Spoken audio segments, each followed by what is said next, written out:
Magandang umaga sa lahat. Ngayong umaga ay babasahin po natin ang ika-20 kabanata ng Kronika at magbabahagi ng salita ay si Pastor HK. Bago pa tayo magsimula, atin pong siyasatin kung paano ang ating buhay. Mayroon akong kaibigan nang siya ay 65 taong gulang. Sa kanyang pagtanda, kanyang tinanong ang kanyang mga kaibigan. Nabigyan siya ng ilang mga komento. Dahil sa pagkakataong ako ay mamamatay, hindi ko alam kung ano man ang inyong mga sasabihin.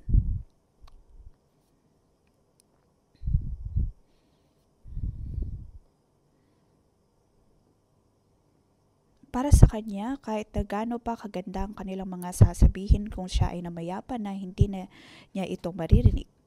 Kahit na mayroon silang mga negatibong komento ay hindi rin nila na niya ito maririnig. Kaya naman tinawag niya ang lahat ng kanyang mga kaibigan at tinanong sila kung ano ang kanilang komento tungkol sa kanya. Nais niyang marinig kung ano ang mga iyon.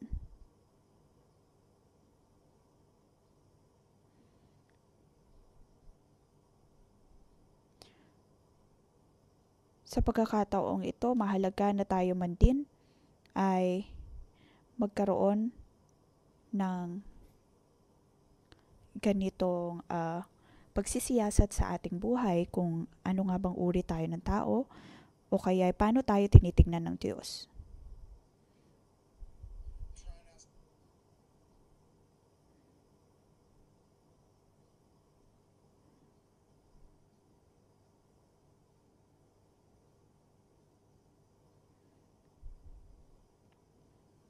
Makikita natin si Jehoshaphat na kahit na natalo na siya ay kanya pa rin pinuri ang Diyos.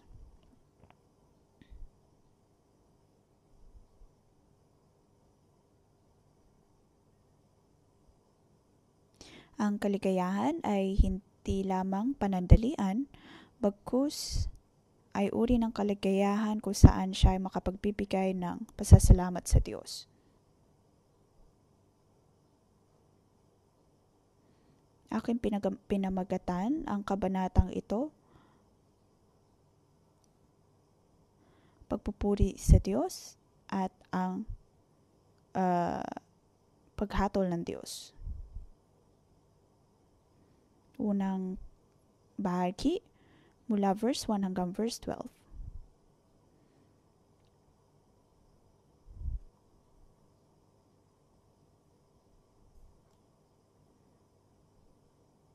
Masasabi po natin dito na ang Juda ay madadakip na.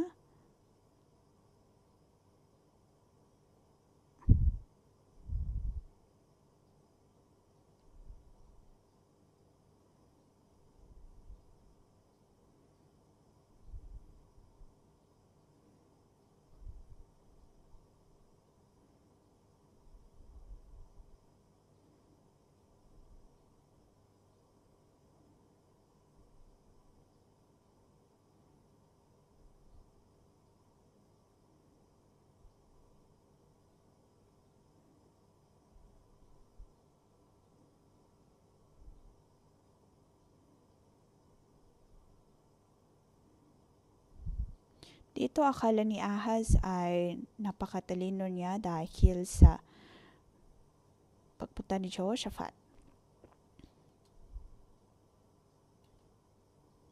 Hindi siya nagsuot ng kasuotan ng hari, kaya pumunta siya sa digmaan, ngunit bandang huli ay namatay din siya.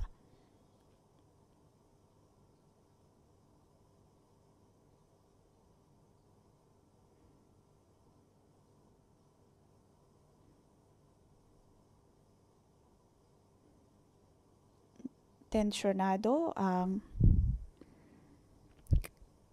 kanilang digmaan.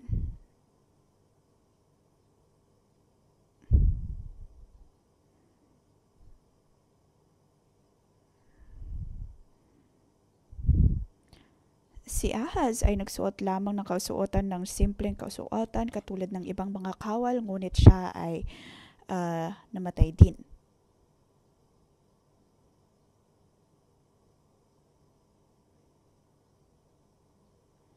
Ang dalawang kaharian na ito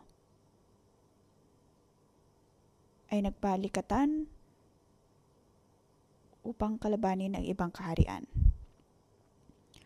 Si Jehoshaphat ay hindi namatay bagkus ay bumalik sa Jerusalem.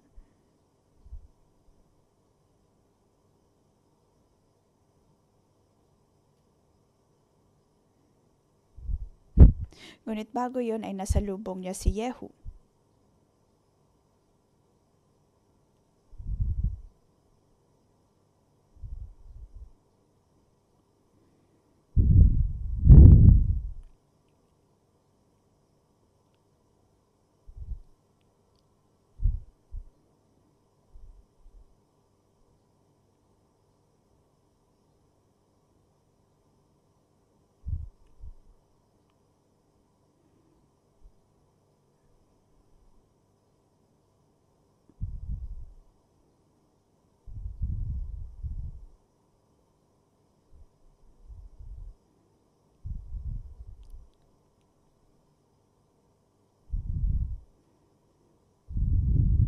Nabanggit ni Pastor Joash kahapon sa verse 3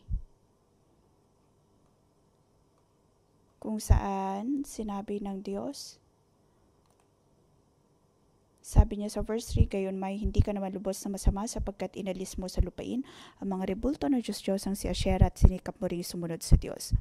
Ganito po tinitignan ng Diyos si Jehoshaphat at ganun din po sa atin.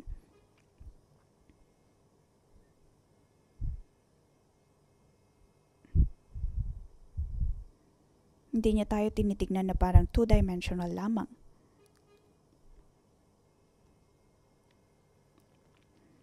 Sa libro ng mga hari, laging sinasabi sa Biblia na ang taong ito ay gumawa ng hindi mabubuting bagay sa Diyos.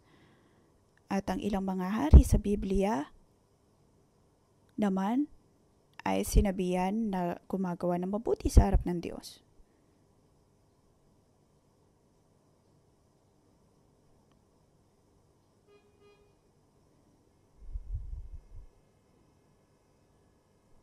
Kumbaga parang sa mga modelo na makikita natin sa mga Shopee, isang bagay o kaya isang side lamang ang makikita natin. Ngunit ang bawat tao ay three-dimensional.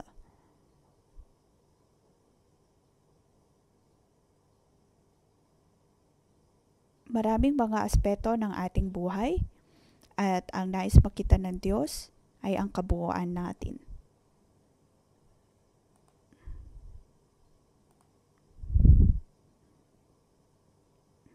Kahit sa dami ng ating mabubuting nagawa, maaaring makita ng Diyos ang mga mali at sa parehong paraan, madami man tayong mga masamang ginawa, makikita pa rin ng Diyos ang kabutihan sa atin. Katulad ni Jehoshaphat, hindi naman siya napakasamang tao, halos perpekto. Ngunit hindi rin naman siya napaka-perpektong mabuti. Kung meron lamang pong perpektong tao sa mundo, iyon ay si Jesus. Tanging si Jesus ang perpekto. Kaya dapat po nating tanungin ng Diyos o kaya sabihin sa Diyos na naway tanggalin ang pag-aakala na tayo ay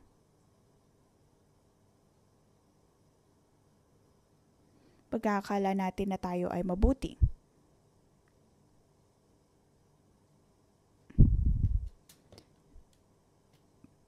Sabi ni si Propeta Yehu ay nangusap kay Jehoshaphat, pagkatapos si Jehoshaphat din ay nagkaroon ng mga pagbabago sa kanyang kaharian. Mamaya-maya ay babalikan po natin ang tungkol kay Yehu.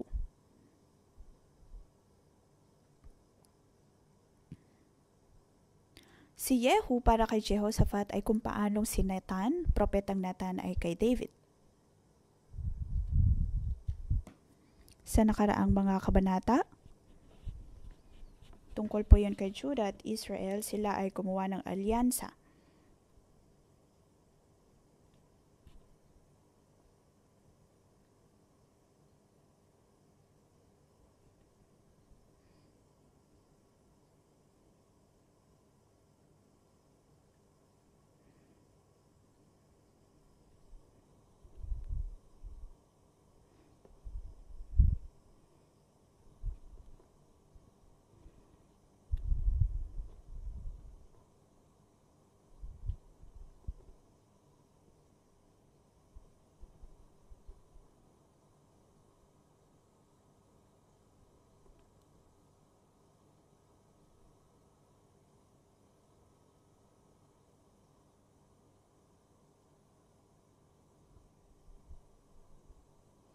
Mababasa po natin dito ang isang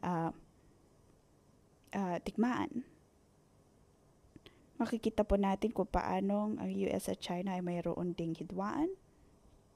Ganon din po pagdating sa digmaan na mababasa natin sa kabanatang ito.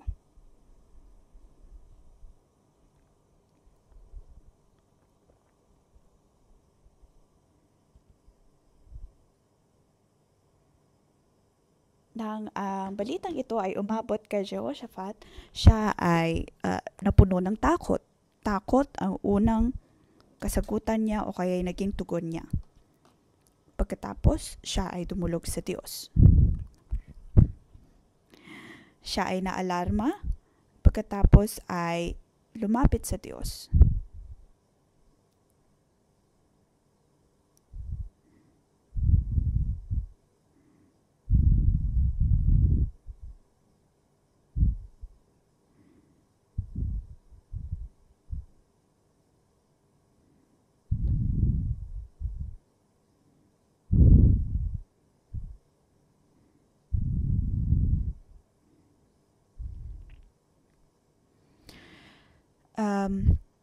Kung tutuusin, kapag tayo po ay naalarma, hindi ibig sabihin nito na hahanapin na po natin ang Diyos agad-agad.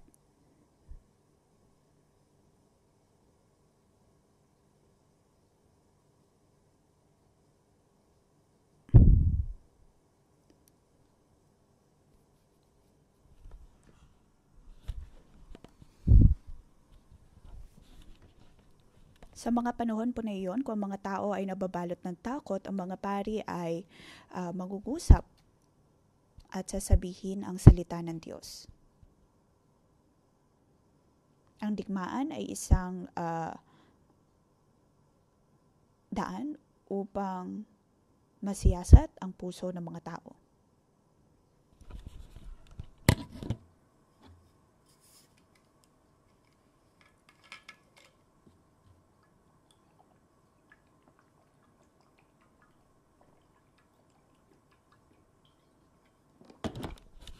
Kahapon ay nabasa po natin ang tungkol sa isang propeta, kung sino ang makapapatay kay Ahaz.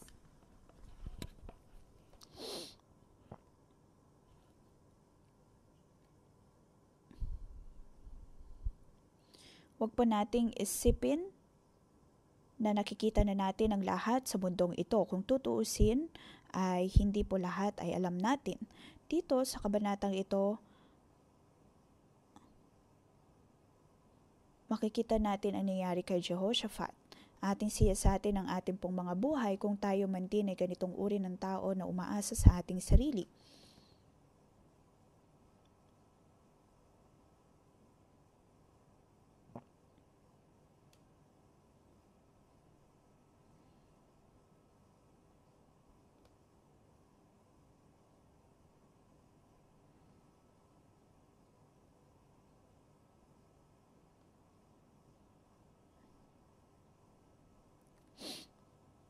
Sa bawat syudad o kaya lungsod sa Juda, sila ay dumudulog sa Diyos. Ito po ang epekto ng revolusyon na sinimulan ni Jehoshaphat. Ang lahat sa Juda ay lumabas, nanindigan upang hanapin ang Diyos. Sa verse 5 at verse 11, tungkol po ito sa panalangin ni Jehoshaphat. Sa korte ng Jerusalem, siya ay nanalangin sa Panginoon.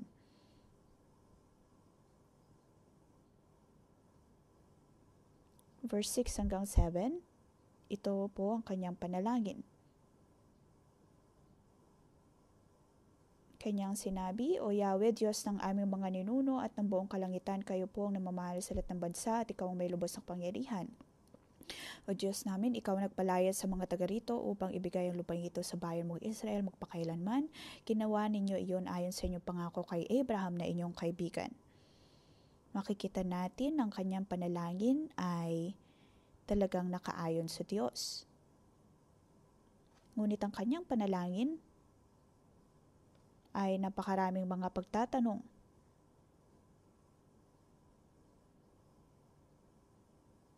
Kanyang binabalik sa Diyos na siya ang Diyos na tumulong sa kanya, siya ang Diyos na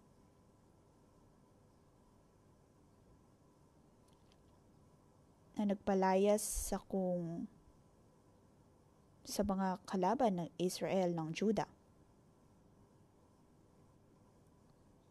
Siya ay mayroong mga katanungan. Ang lahat ng ito ay mga magagandang tanong.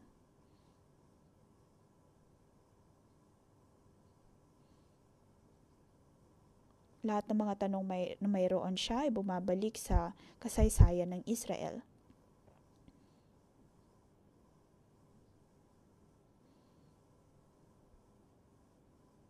Kanyang sinasabi sa Diyos, hindi ba't binigay mo ang mga ito para mula sa Diyos? Ang mga panalangin na kanyang nabanggit dito ay napakahalaga.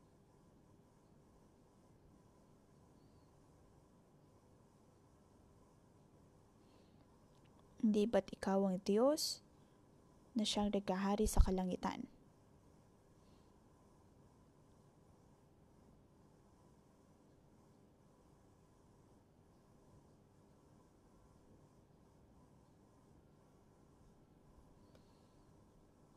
Kung sasabihin po natin ng Yahweh, kung tutusin hindi po alam ng mga taga-Persia ang tungkol dito.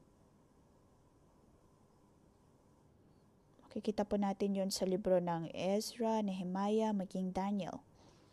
At pareho din po yon sa panalangin ni Jehoshaphat.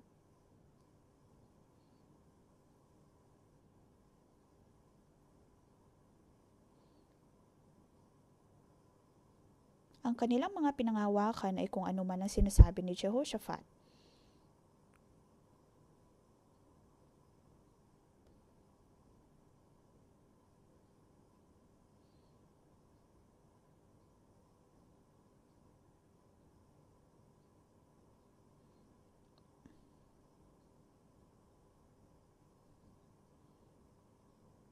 Mababasa po natin ang digmaan sa pagitan ng Juda at ng iba't ibang mga bansa.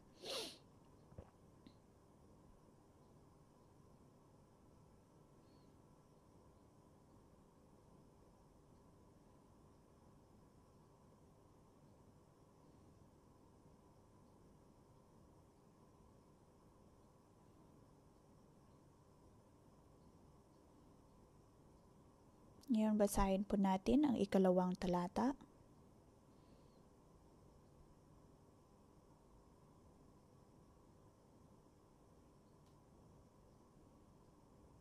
Ang naunang mga talata ay tungkol po sa panalangin ni Jehoshaphat.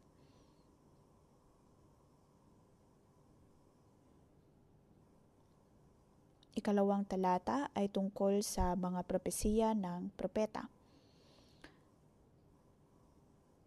Nang si Jehoshaphat ay nakatayo pa lang sa assembly ng Israel, sa sinagoga ng Israel, verse 14,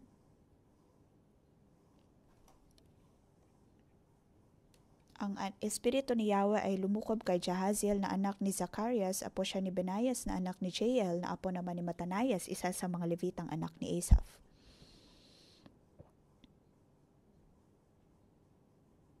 Si Asaph ay isa pong Levita sa panahon ni David at Solomon.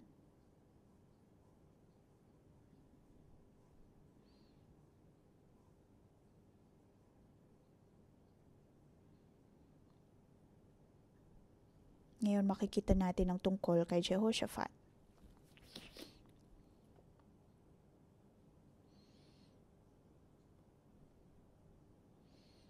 Mula kay Asaph hanggang kay Jahaziel.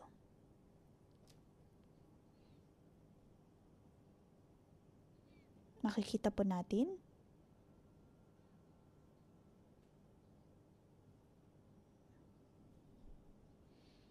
ang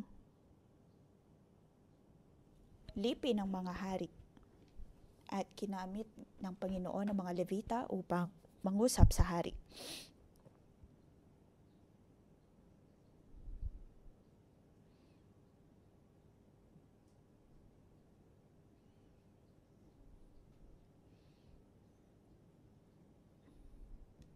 Verse 15 hanggang 16, ito po ang pinakamahalagang bahagi ng kabanatang ito.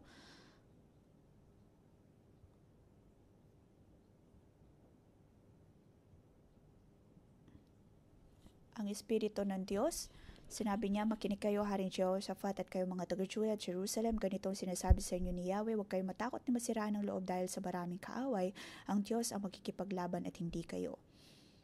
Sa natural na mundo, hindi matatanggap ng tao ang ganitong mga salita. Dahil naroon ang napakaraming mga tao upang sila ay saktan. Dapat ba silang humingi ng tulong sa Assyria o kaya sa Ehipto? Ngunit ang laban ay hindi sa kanila bagkus ay sa Diyos.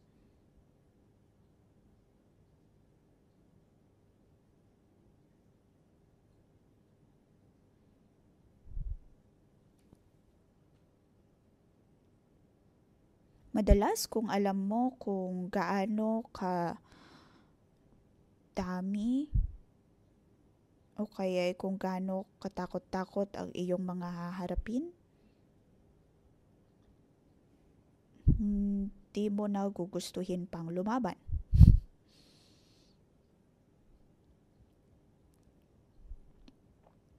Ngunit sa verse 16, sabi po doon, harapin ninyo sila bukas sapagkat aahon sila sa Sis. Makakasagupan ninyo sila sa may dulo ng libis sa silangan ng ilang ng Jeruel.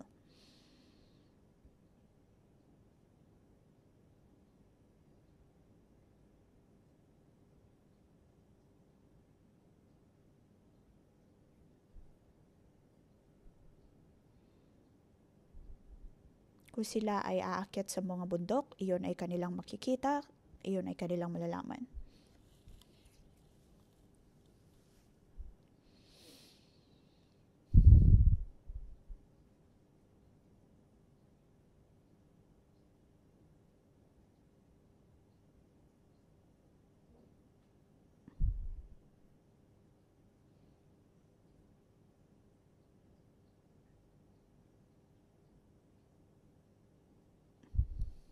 Sabi dito, hindi na kayo kailangan lumaban, manatili na lamang kayo sa inyong kinatatayuan at maghintay.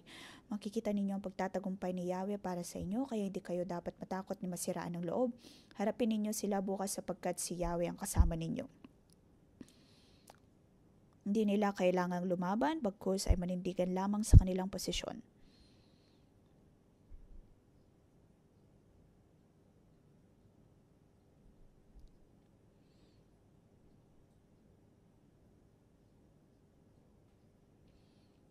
Kanilang hinaharap ang kanilang kalaban, ngunit dapat lamang nila makita ang isang bagay.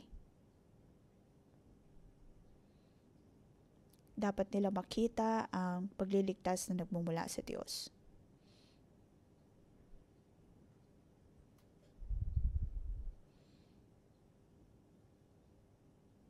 Nang ang mga kawal ng Ehipto ay dumating, hindi nila kailangang lumaban. Dapat nilang makita ang kabutihan ng Diyos.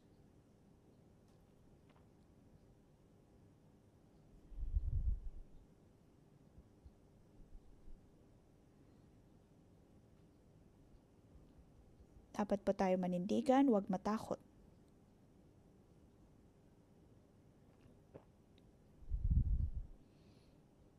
At naunawaan ni Jehoshaphat kung ano man ang sinasabi ng propeta sa kanya.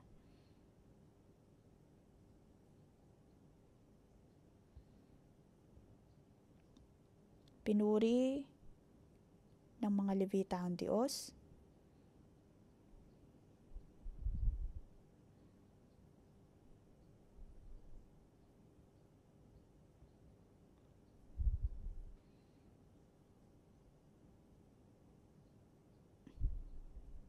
Kailangan lamang nilang manindigan at makita kung ano ang ginagawa ng Diyos sa kanilang buhay.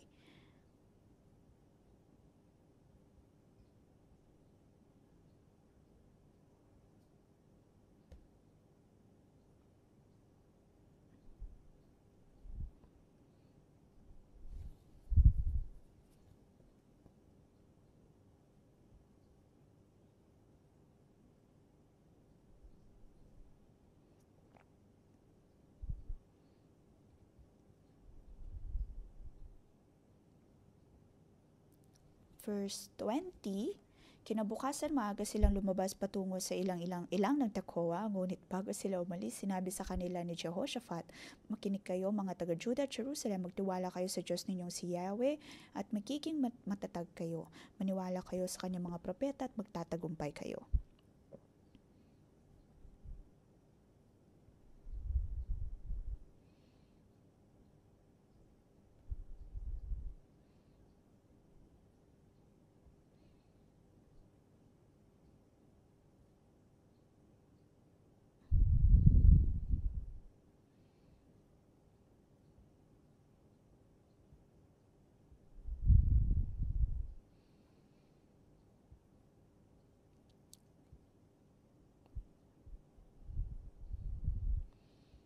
Para sa ibang mga hukbo, maaaring nagulat sila sa ganitong sitwasyon. Dahil ang tanging nakikita lamang nila ay mga koro na nagpupuri.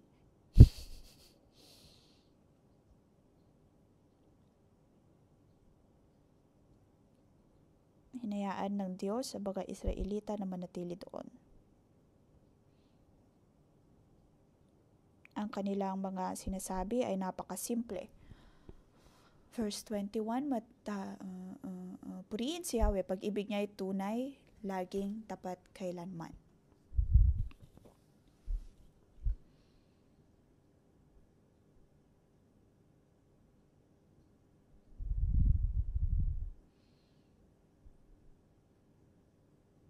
Magpasalamat kay Yahweh dahil ang kanyang pag-ibig ay tapat kailanman. Siya ay Diyos na lumalaban para sa kanyang mga tao.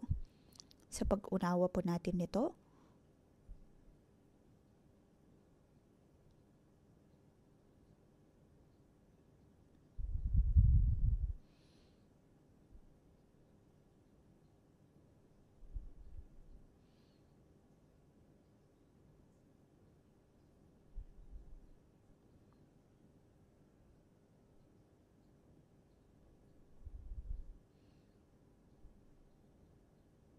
tanging sa Diyos sila nagtitiwala dahil siya ay tapat kailanman.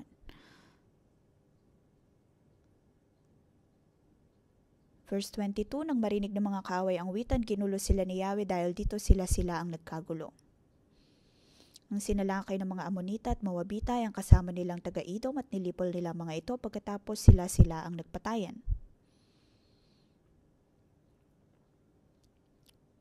Madalas ay inihahanda natin ang puso ng mga nasa hukbo, nagsasabi ng mga slogan, fighting, tapos tsaka lalaban sa kanilang mga kalaban.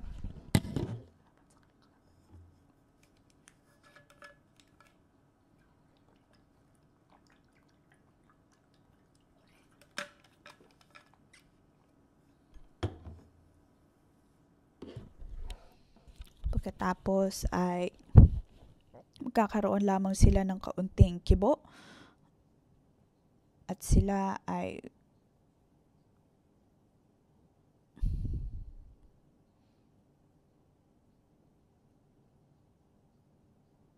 sila maranasan ng Diyos.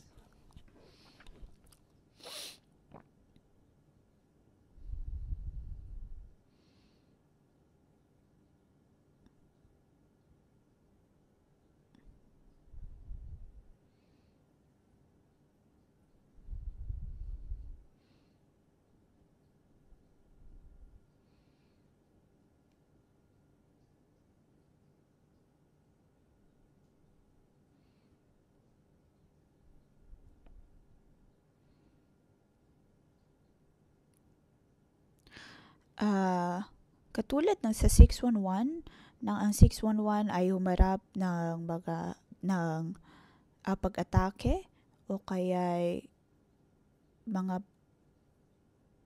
salita laban sa 611. Ngunit mayroong mga tao na naepektuhan.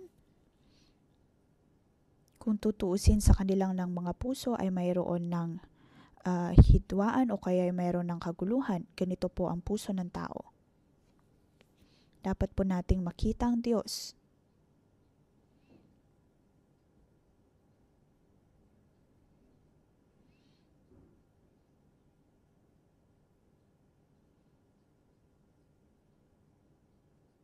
Dapat piliin lagi natin na tignan kung ano ang sinasabi ng Diyos at hindi maapektuhan ng sinasabi ng tao.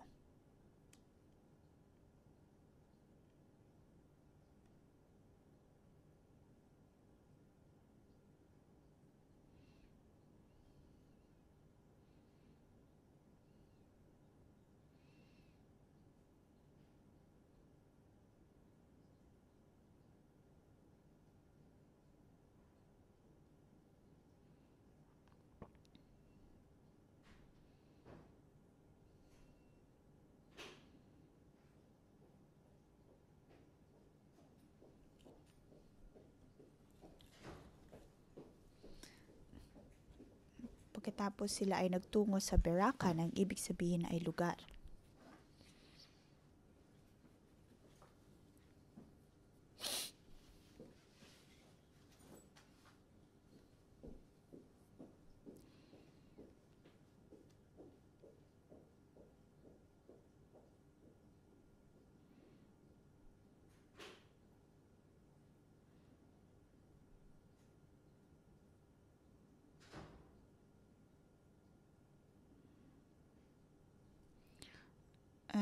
Sa laban na ito, sila ay bumalik sa kanilang kaharian at nagpuri sa Diyos. Binigyan sila ng Diyos ng katagumpayan. Ito ay laban na hindi kinakailangan ng Juda na maghirap.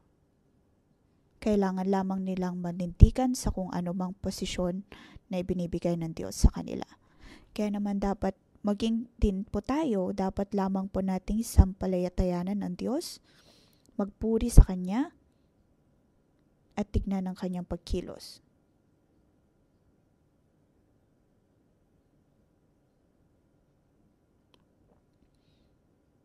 Sa verse 29, sabi po doon, mula noon ang lahat ng kaharian at bansa ay natakot nang malaman nila kung paano tinalo ni Yahweh ang mga kaaway ng Israel.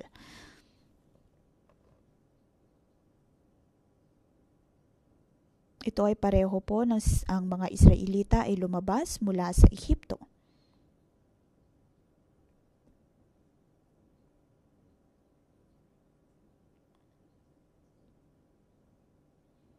Nais ng Diyos na ibigay sa kanila ang Kanaan, ngunit ang tanging nakita lamang nila ay ang mga higante kung kaya sila ay napuno ng takot. Ngunit dito, naway piliin natin na pagkatiwalaan ng Diyos dahil siya ay higit pa sa lahat.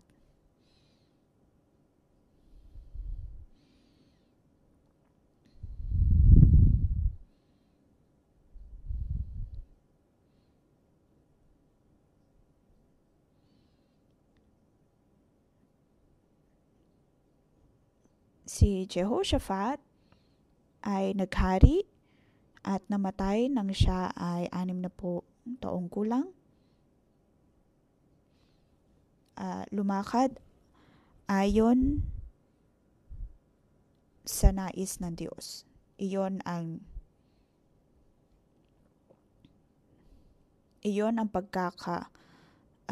larawan sa kanya ng Diyos.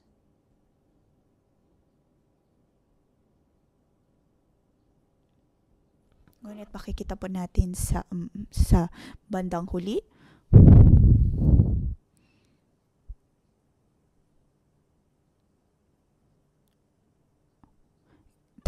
gayunman nanatili pa rin ang mga dambana ng mga pagano, hindi pa lubusang nanumbalik ang mga tao sa Diyos ng kanilang mga ninuno. Dito atin pong makikita kung paano tinitignan ng Diyos ang lahat.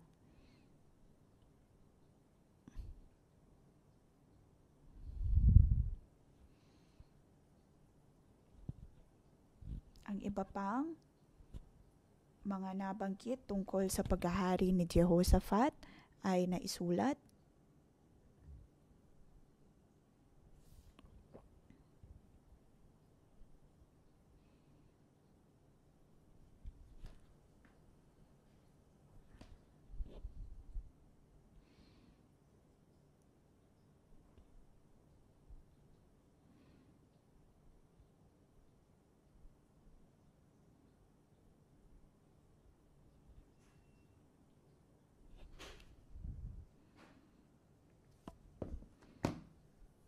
Ang libro ng Kronika.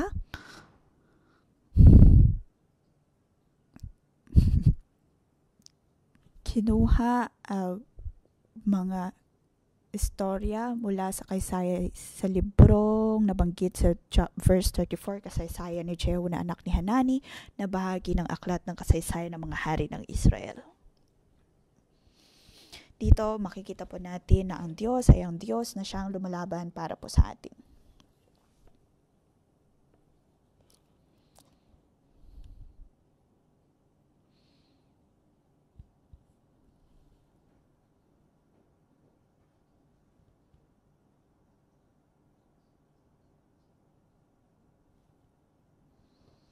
Ang mga pagyayaring ito ay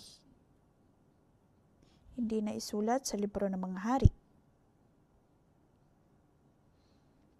Ngunit ang nagsulat ng Kronika ay talagang isinulat ang bahaging ito sa librong ito.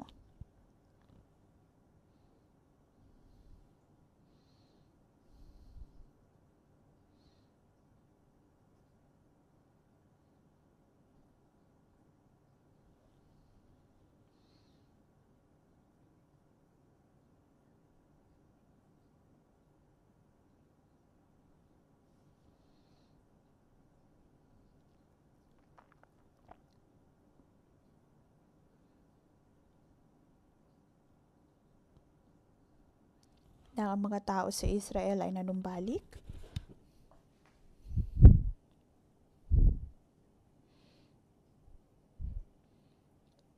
Maging ang mga anak na sumunod sa kanya ay nagkaroon pa rin ng alyansa sa iba't ibang mga kaharian at hindi ito kinalugtan ng Diyos. Ang mga leader na ito ng Juda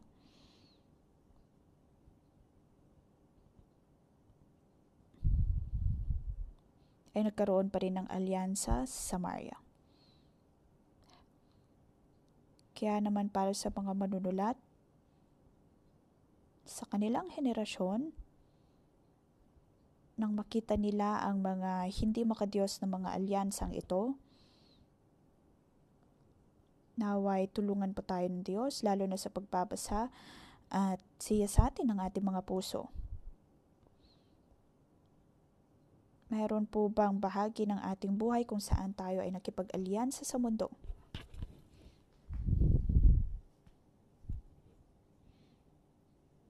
Nagkaroon ng mga espiritu na hindi kalugod-lugod sa Diyos.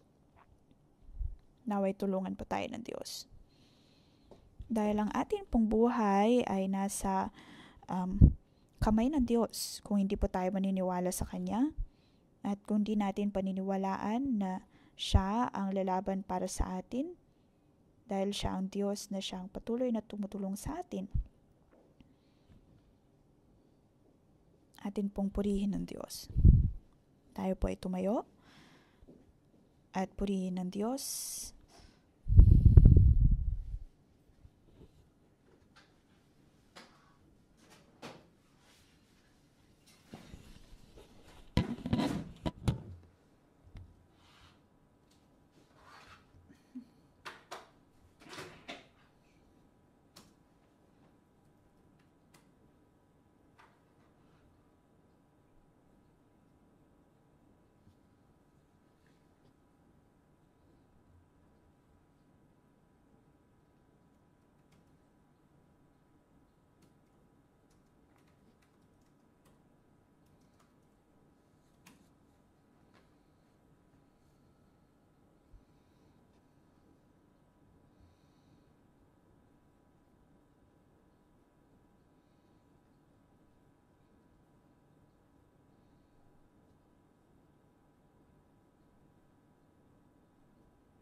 Tayo po ay magpuri sa Diyos.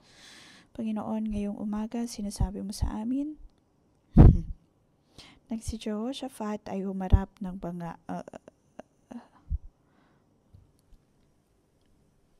pagsubok, pinili niya na hanapin ka. Naway ang puso na hanapin ka ay dumating din po sa aming mga buhay. ang iyong mga salita nawa, O Diyos, ang siyang magpalakas sa amin.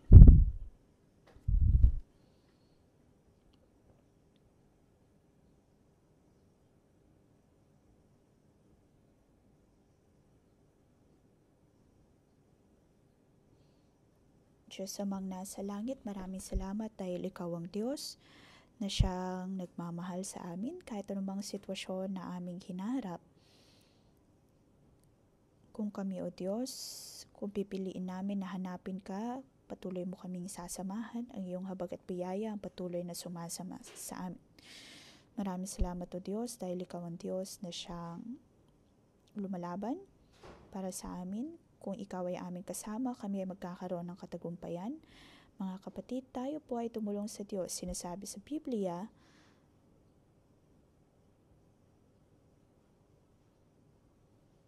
si Jehoshaphat ay lumakad ayon sa kalooban o kaya ay ayon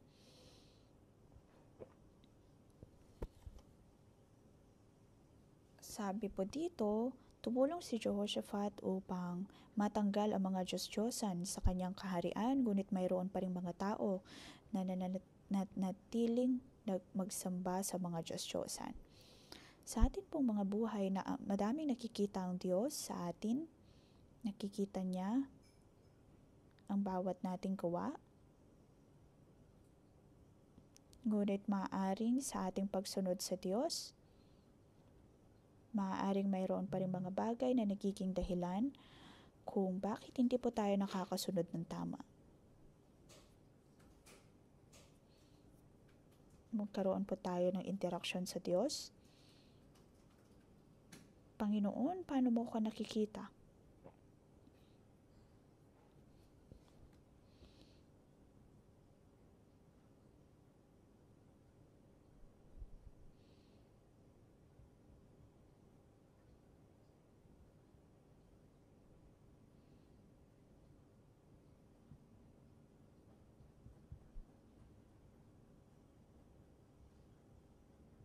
Panginoon, tulungan mo kami. Buksan mo ang aming mga mata upang aming makita sa aming mga buhay ang mga bagay-bagay na hindi nagbibigay kapurihan sa iyo. Panginoon, alam ko na mahal mo ang bawat isa sa amin. Ngunit maaaring sa aming buhay ay napakaraming karumihan, mga bagay na hindi nagbibigay kapurihan sa iyo. Ang nais namin, O Diyos, ay ang purihin ka. Tagalin mo, O Diyos, ang bawat balakid. Tanggalin, O Diyos, ang mga bagay na hindi nagbibigay kapurihan sa iyo. Ang nais namin ay lumakad sa daan ng pagpapala na iyong binigay.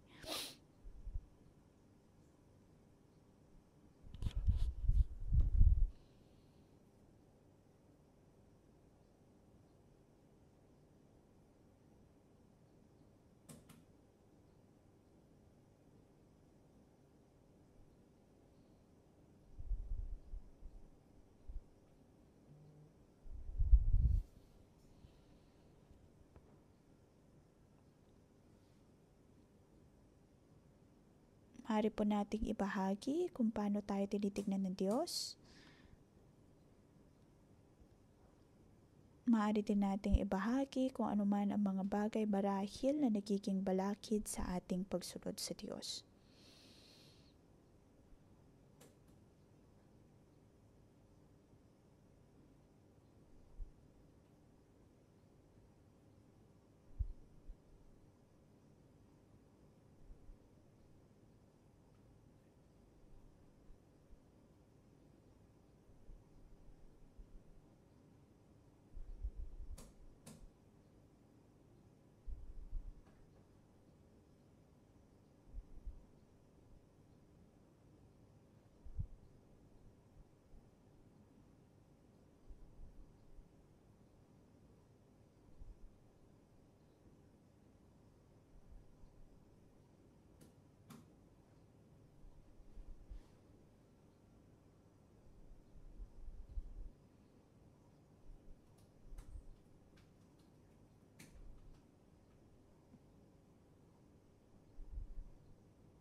Panginoon Jesus, maraming salamat.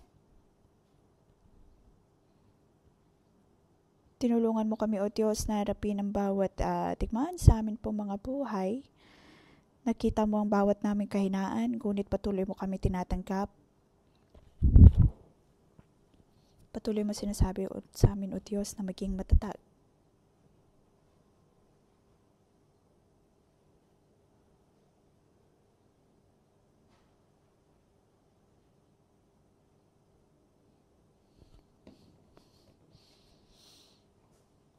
Makikita natin ang pangako ng Diyos.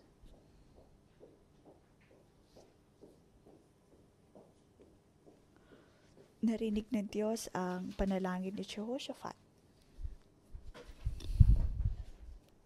Kung atin pong tutularan, si Jehoshaphat manindigan sa ating posisyon, tayo ay sasama ng Diyos.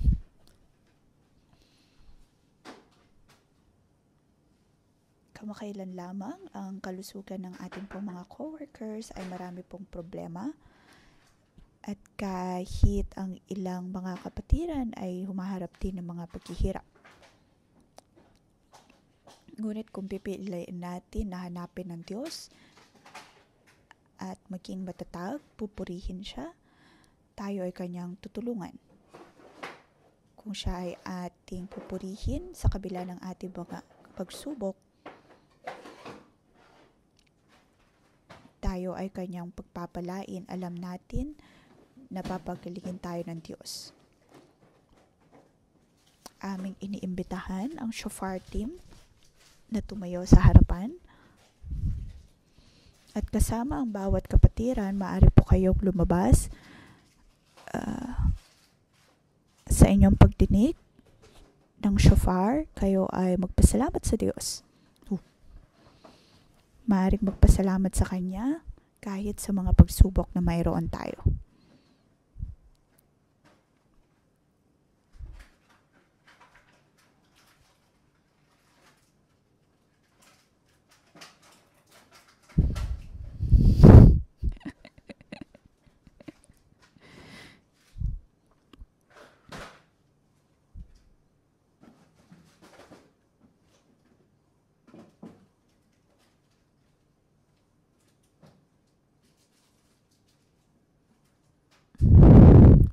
Sa likod ng mga shofar team, iniimbitahan namin ang mga curator staff, tribe leaders,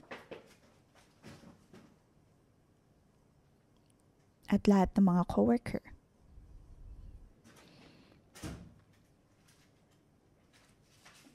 Mga pastor, maaari po kayong pumunta sa harapan. Sa pagharap po natin ng mga kalaban, dapat po yung humarap sa ating mga kapatiran.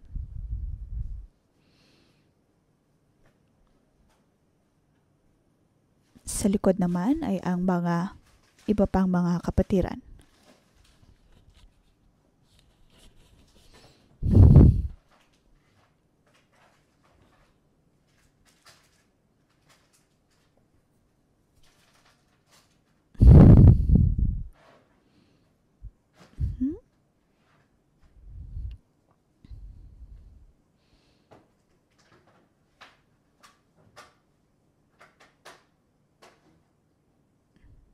Napaka-espesyal dahil ang atin pong posisyon ngayon ay parang pana.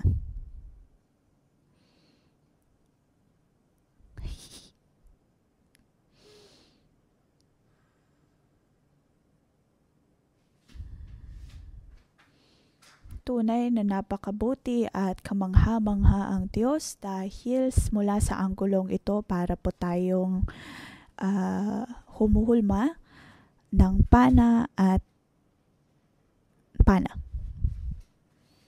Ngayon ay hihipan ng shofar team ang kanilang shofar ng 7 beses.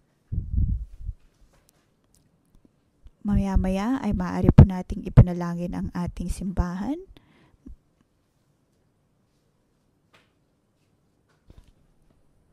At hindi na po natin makikita ang ating mga kalaban.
Ating Diyos ay nasa ating kalagitnaan. Siya ang nagkahari sa lahat.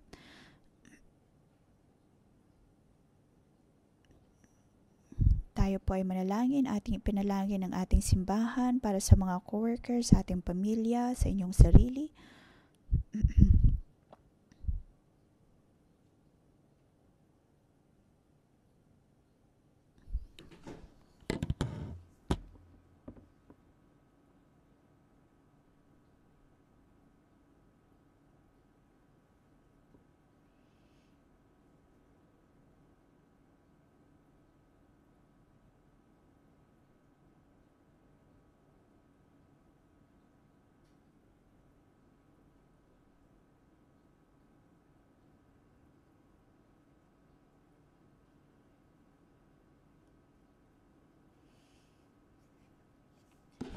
Panginoon, kami nagpapasalamat sa iyo. Ikaw ang Diyos na nakikinig sa aming mga panalangin, sa aming pagpupuri sa iyo.